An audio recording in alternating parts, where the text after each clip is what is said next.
can see you and we can hear you. Are you ready? I am ready. Carrie Engelbrecht, failure to communicate. Failure to communicate. Carrie Engelbrecht. There's a famous line from the movie Cool Hand Luke that goes, "What we have here is a failure to communicate." Throughout history, miscommunication has led to some terrifying consequences. It's caused planes to crash, ships to sink, and on more than one occasion, it's put us on the brink of war. There's no telling how many divorces it's responsible for, but it played a part in mine. Contest chair, fellow Toastmasters, and guests, I never thought I would get married again. Turns out I was wrong. Andrew and I tied the knot a couple of years ago, and we are killing it. You know that one question that couples get asked at least a dozen times? Where did the two of you meet?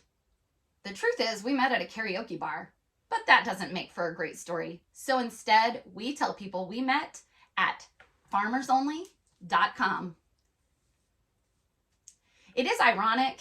Neither of us can keep an artificial plant alive, much less farm. Now that you're in on the little secret that we are some high-class karaoke singing farmers, you may be wondering what that has to do with communication. So let me tell you. Farming goes hand in hand with country music. Stay with me now. For the first year that Andrew and I were together, we listened to country music in the car. Not because either of us liked country music, but when I would say, "Babe, you can change the station," he would say, "Nah, this is okay." Until one day, I reached my breaking point, and in my best mom voice, I announced, "I can't take it anymore. We are changing the station." He looked at me and said, "It's about time." It was at that moment that his life began to flash before my eyes. I was certain he set out to be my next ex-husband. How many of you have ever had a failure to communicate? If I were to explain all of the fights we've ever had, I could sum them up with failure to communicate.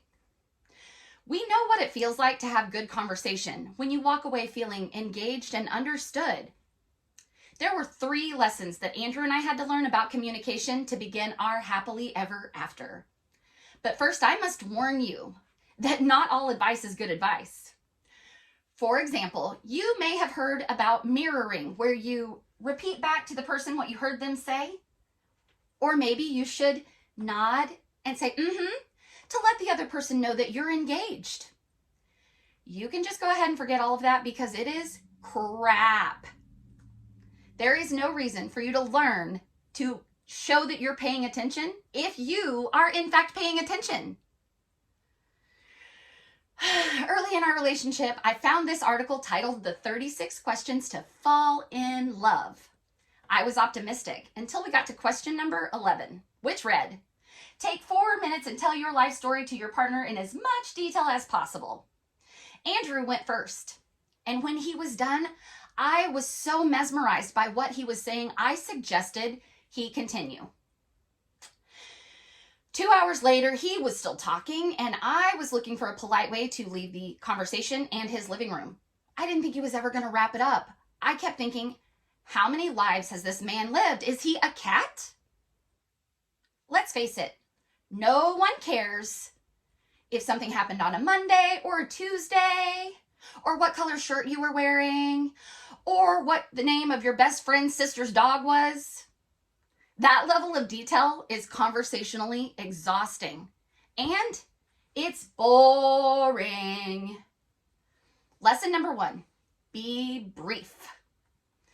After we got married, you would think that our communication would naturally improve, but we still had our struggles. Some people think it's so cute when newlyweds try to finish each other's sentences. I can assure you, my husband did not think that was cute. I tried to finish his sentences all the time, and he had the nerve to accuse me of interrupting him. Hypothetically speaking, if I were interrupting him, it would only be because I simply wanted the best for him and I had a better ending to his sentence. Lesson number 2, listen without interrupting. When I stopped interrupting and started listening, I found out the most amazing thing. Andrew is a really interesting guy. I'll admit I married up, way out of my league. Communication has not always been our strong suit, but we learned to make up for it in other ways. For example, we have mastered the bedroom. At the end of the day, when we find ourselves lying in bed and the mood is just right, that's when the magic happens. The laughing, that is. We can turn stand-up comedy into lie-down comedy. Lesson number 3, find a way to laugh together. Before Andrew came along, I was like the Michael Jordan of relationships. Just when he played baseball, not basketball.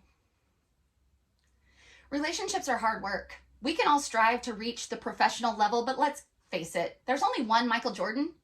He is arguably the best basketball player of all time, but he did not win games on his own. It takes a team to win. There's no I in team, but there are 2 I's in communication. It has to be a partnership. Remember to be brief. Listen without interrupting. And remember, most importantly, laughter is good medicine. Doing these 3 things may not keep a plane in the sky or keep a ship afloat or even prevent a war. But you might have better conversations. And for those of you who went and put a ring on it, you'll definitely, maybe, stay married. Mr. Contest Chair. Thank you, ma'am. Madam Timekeeper, if you could give us 1 minute on the clock for the judge. Fuck, that was horrible. Thank you. I bombed.